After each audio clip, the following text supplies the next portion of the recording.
बातें, मेरी पाकिस्तान में भी कोई प्रॉपर्टी नहीं। ये बेचारी गरीब सी खातून है, बिल्कुल घर नहीं है इनके पास, और वो अपने वाले साहब के पास रहती हैं। खाने को पैसे नहीं हैं, चंदा लोग करके देते हैं तो ये खाते पीते हैं लोग। ये आज एक लोगों के साथ एक नई ठगी, उनके साथ एक नया झूठ, उनके साथ एक नई मक्कारी। कोई शर्म नहीं है, कोई हया नहीं है। लोगों का खून चूस कर यहाँ से बाहर पैसे ले गए। इनके जो वालिद साहब के जो समधी हैं इसहाक डार साहब, सारी प्रॉपर्टी दुबई में। इनके अपने भाई कह रही हैं कि इमरान खान का बेटा लंदन में याशी कर रहा है। इनके अपने भाई वो लंदन में है दोनों, और बेनामी जायदादें सारी उनके पास हैं, इश्तिहारी हैं, वांटेड हैं।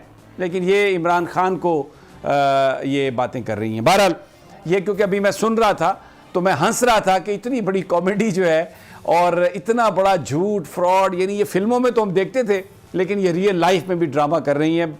She is a drama queen. मुझे यकीन है कि इनको जो एकेडमी अवार्ड है एक्टिंग का वो इन्हें मिल सकता है, क्योंकि ये किसी भी सिचुएशन में किसी तरह की भी बात कर सकती हैं। इनसे बिल्कुल हर चीज़ मुमकिन है और कोई उनसे बईद नहीं है। लेकिन सबसे पहले मैं इश्तियाक साहब, मैं आपकी तरफ आता हूँ। आज पब्लिक अकाउंट्स कमेटी ने जो ऑर्डर जारी किया है, जिसमें उन्होंने कहा है कि हम सुप्रीम कोर्ट ऑफ पाकिस्तान का ऑडिट करना चाहते हैं, और ये सारी तकलीफ सुप्रीम कोर्ट से इसलिए है कि वहाँ से इलेक्शन की बातें आ रही हैं, वहाँ पर आइन और कानून के मुताबिक फैसले हो रहे हैं।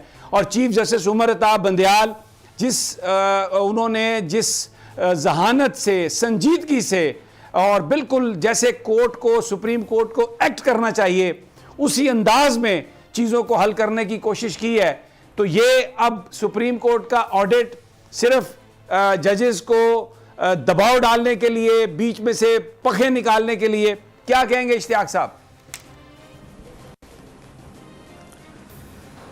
बिस्मिल्लाहिर्रहमानिर्रहीम।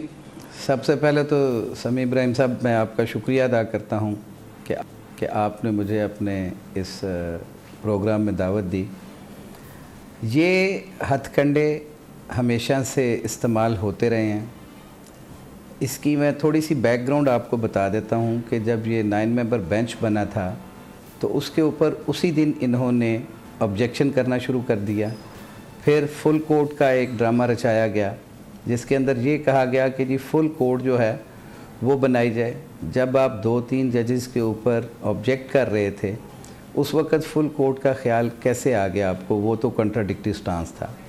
अब ये दूसरा हथकंडा इस्तेमाल किया गया है कि जैसे सुप्रीम कोर्ट को हम लोग दबाव का शिकार कर लेंगे या दबाव में ला के उनसे अपनी मर्ज़ी के कोई फ़ैसले ले लेंगे। इस वक्त आज़ाद है और आज़ाद अदलिया इंसाफ, आइन और कानून के मुताबिक फ़ैसले देने की पाबंद है।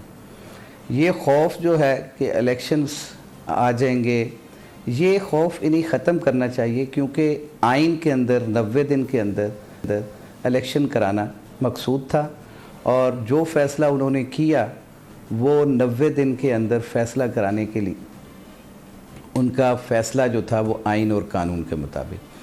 अब ये बहुत सारे हथकंडे इस्तेमाल करेंगे कि जी हमने सुप्रीम कोर्ट के ऑडिट करना है, हमने सुप्रीम कोर्ट के। आप देते क्या हैं?